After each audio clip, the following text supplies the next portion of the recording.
warmth and gaiety of a successful party, the pleasure of friends amongst friends, the anticipation of new and interesting people to meet. These are the elements of an enjoyable evening. These are often the memorable occasions in life. This is a story that started at a party, gay, joyous, festive. This is a story of a party that ended with fear and horror. It was a cry for help Sherlock Holmes will never forget. It was a lovely party. Wonderful party, Janet. Good night, Russell. No one deserves happiness more than you and Russell. Thank you, John. Good night. Wish that John were just one half as attentive as Russell. If you ever want to get rid of him, send him to me. Good night, Louisa. Good night. Good night. Oh, I love them all. But is it unkind of me to say that I'm glad we're finally alone? Not unkind at all. Just leave everything till tomorrow, Susan. Thank you, madame. Good night. Good night, madame.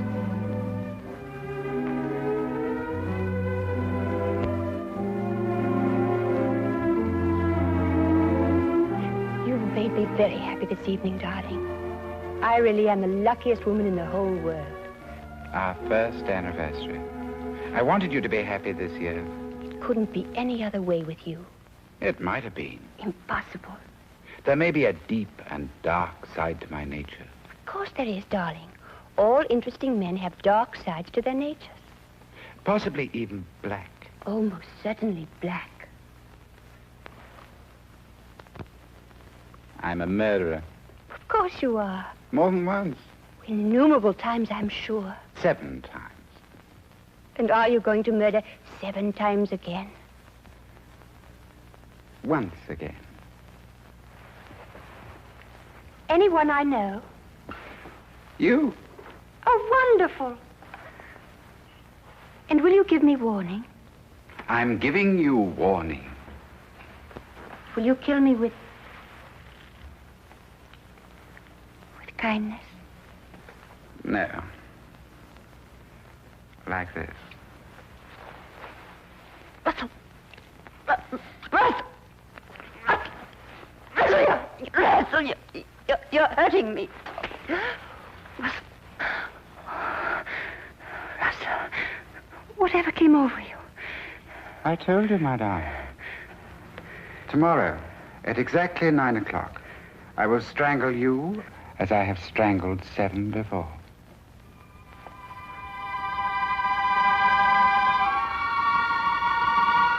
You're serious?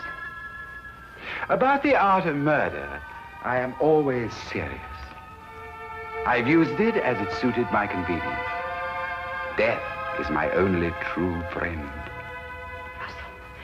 Russell, don't talk like that. You don't believe me now, my dear. But you'll think about it. You'll come to know and to fear. Then you'll fly to the police and tell them what has happened. They may believe you, they may not. And tomorrow, at exactly 9 o'clock, I will kill you.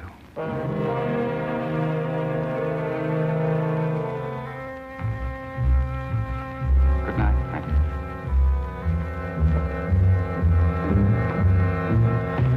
Oh, yes. Happy anniversary, my dear.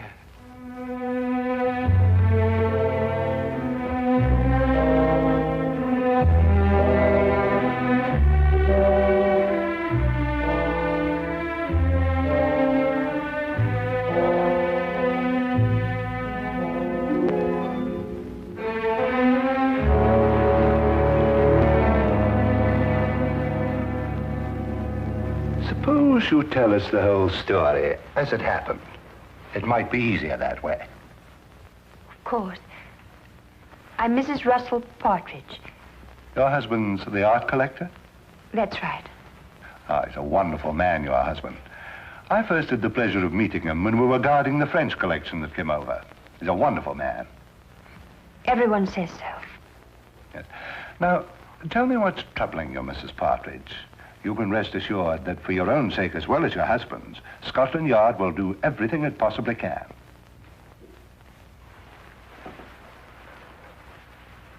It was nothing. Nothing? I was mistaken. I can see it now. Probably the result of too much party last night and an overactive imagination. Well, perhaps you'd care to tell me about it anyway. It may help to dispel any doubts you have. It isn't necessary, really. I'm sorry to have taken so much of your time, Inspector. I'm sure you're a very busy man. Mrs. Partridge, I'm very pleased to hear you feel this way now.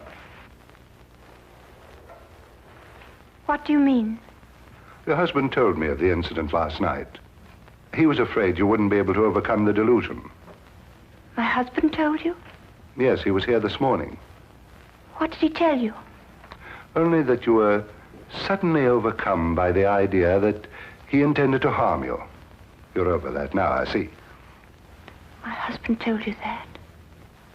May I say, Mrs. Partridge, that in my experience here at Scotland Yard, I've met many people who thought for a short time that they were being persecuted. But it passes. And your husband will help you, I'm sure. I'm sure. Thank you, Inspector.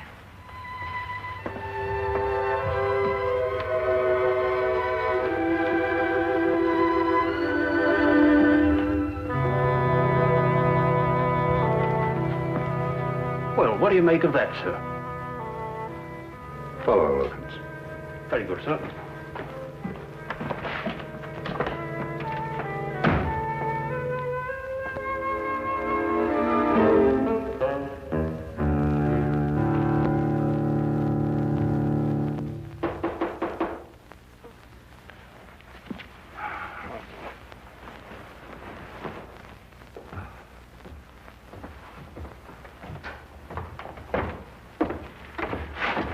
Yes? Oh. Is this the flat of Mr. Sherlock Holmes? Yes, Mr. Holmes has just gone downstairs to the tobacconist. Won't you please come in? Thank you. Oh, please excuse me. Would you like to sit over here?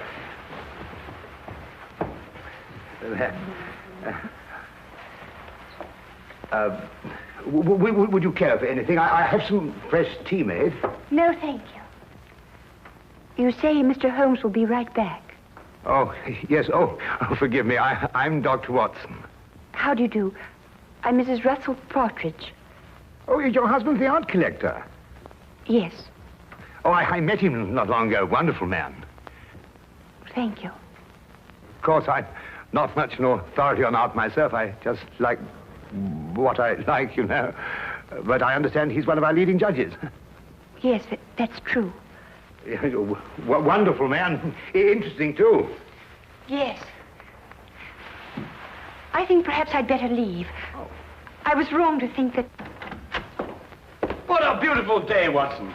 Perfectly exquisite. We really must make an effort to get out and about more often and see the beauties that I beg your pardon, madam. I didn't realize we had a guest.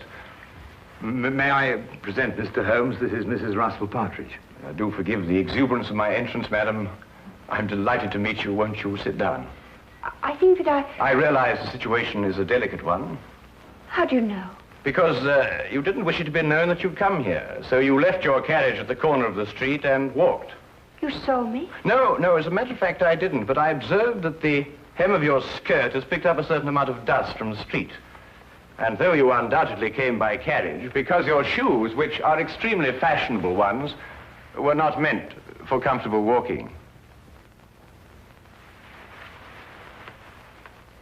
Mr. Holmes, I need your help. In what way, Mrs. Partridge? I believe my husband is going to kill me. Russell Partridge? Why do you believe this, Mrs. Partridge? He told me he would. Last night. Why, that's impossible. I had the same reaction at first, Dr. Watson. It couldn't be true. Not by Russell.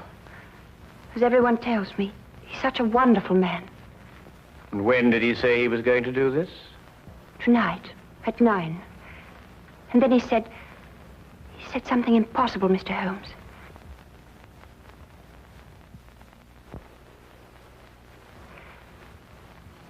He said, I would be the 8th.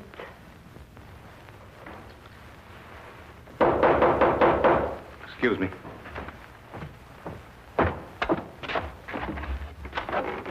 Hello, Inspector. What can I do for you?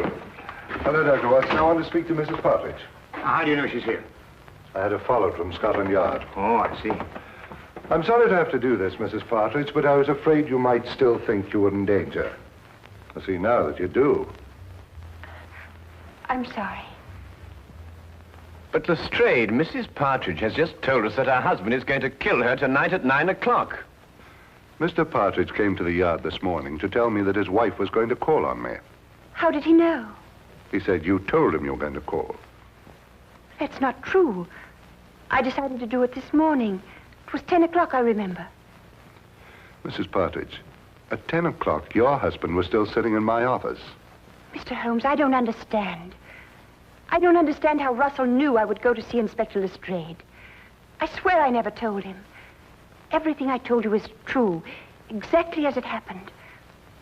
Do you believe that?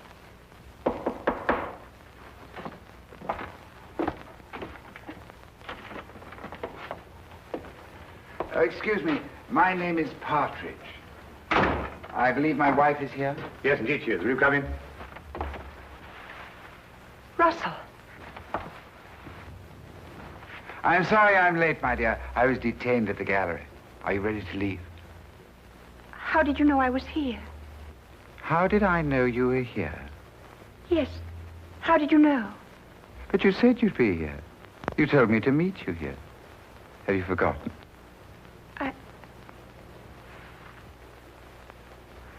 I must have forgotten. Excuse me. Forgive me for interrupting you, gentlemen, and thank you for any consideration you may have shown my wife. Good day. Good day.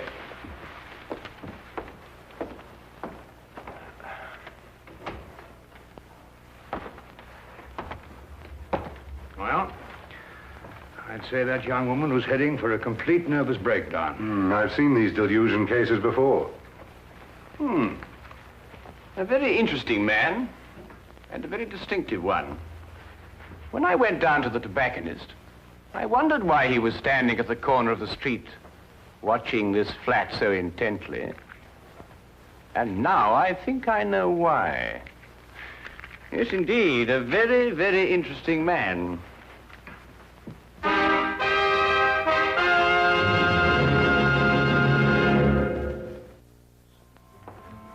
Well, Lestrade, there were two incidents in the romantic life of Russell Partridge. In the first case, his fiancée ran off with another man and was never seen again.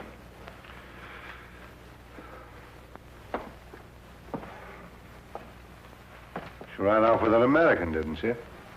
Was this confirmed or assumed, Lestrade? Well, I don't know. And in the other case, he was left at the altar, I believe the expression is. Yes, that's right. Was that girl ever heard of again? She ran off with a South American, I believe. But really, Holmes, it just isn't logical. If Russell Partridge really intends to kill his wife, he's not going to tell her about it first. That'd be putting a rope round his neck. Would it be? Do either of you really believe that? It isn't logical, Holmes. It isn't usual, Lestrade. But this man is just amusing himself. He's an insane fanatic. And unless you get a warrant out for his arrest, I, for one, won't be responsible. Now, look here, Holmes. I can't ask for a search warrant every time a man's left at the altar. What would you be looking for anyway? The evidence of the 7 other murders he told his wife he'd committed. Holmes, you must understand that, well... Or the 8th will be on your hands.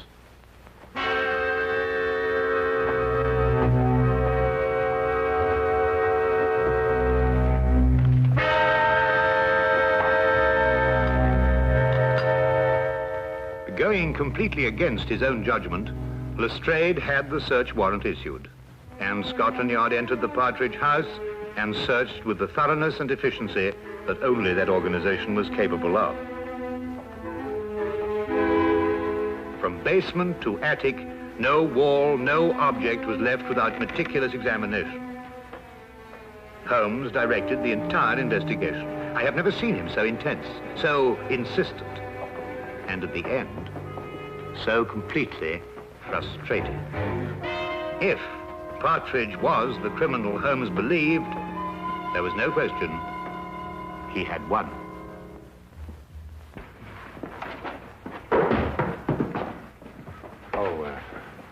Naturally, Mr. Partridge, the yard will assume responsibility for putting things back as they were. Thank you, Inspector. I do hope you'll forgive us bursting in like this. It's Mr. Holmes who... I understand Mr. Holmes very well. I suppose I'd feel the same way, under the circumstances.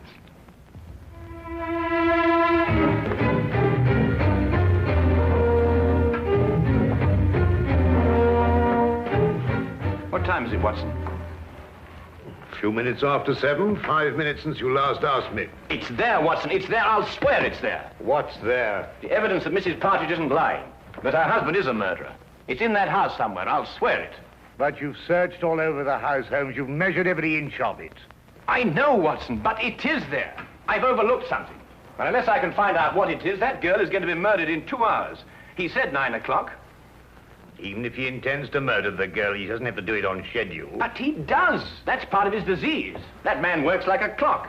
He tempts the police by having the victim report the murder in advance, and then he has to complete his game by murdering on the moment, the exact moment. Now where are you going? Out. That I can see, but where? For a walk. We believe we searched every inch of that house. Now I've got to find the one place that I missed.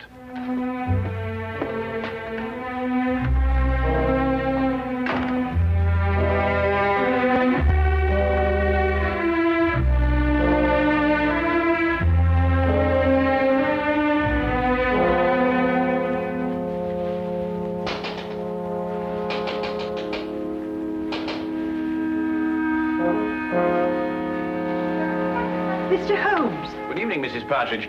I realize the entrance is somewhat unconventional, but then so are the circumstances. I believe I made the climb unseen. What are you doing here? I want to prevent you from doing this. I can't stay here. You must. If I stay here, kill me. Mrs. Partridge, I know your life is in danger, but if you leave here, I can't guarantee your safety. If you stay and help me, we may yet have a chance. A chance? Yes. It's my theory that your husband will try to... Janet!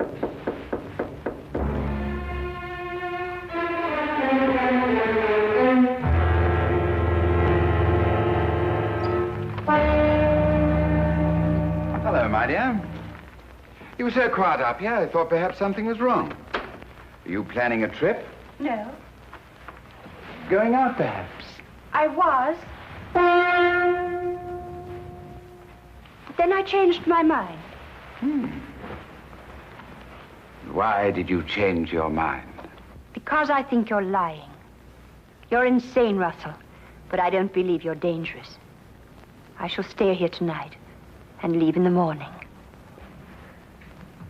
I'm glad you feel like that, Janet. It shows you have great strength of character. Where did you kill your other 7 victims? Here, in this house. How did you dispose of their bodies? The bodies are still here. But the police searched the house. I know. I watched them. Very efficient. Especially with Mr. Holmes to guide them. A very clever man, Mr. Holmes.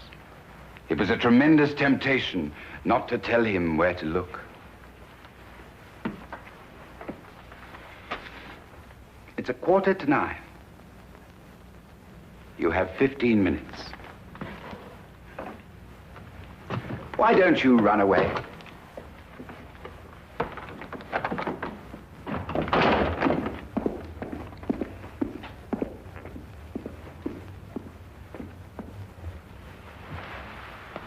Very well done indeed, Mrs. Partridge. I must apologize for the oversight. What do we do now? Now we wait.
last I remember it.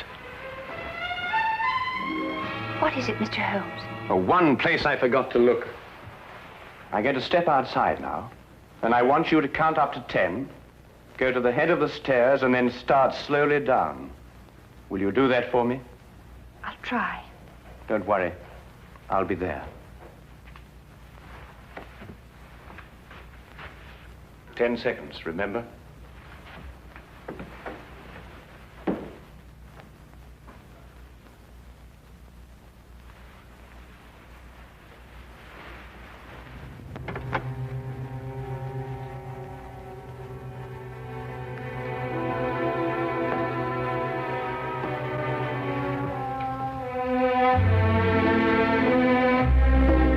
I admire your courage, Janet.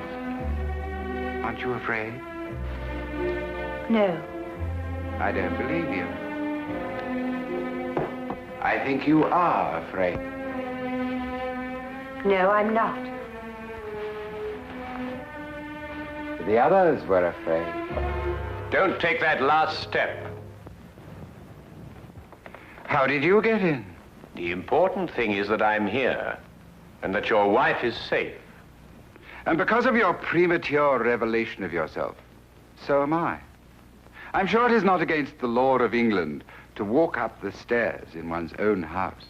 Besides, my wife is completely unharmed. And the other 7, Mr. Partridge? What other 7, Mr. Holmes? You searched this afternoon. The other 7 exist in my poor wife's sick imagination. Yes, and in mine, too. I know where they are now. Really?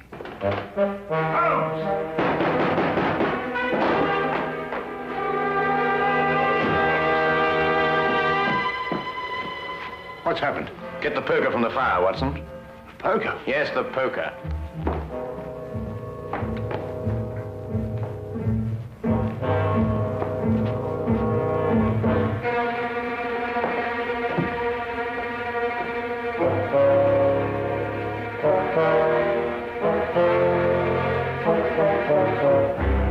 I imagine there is a way of opening your unique coffin, Mr. Partridge. And if not, Dr. Watson here is more than capable of breaking it open.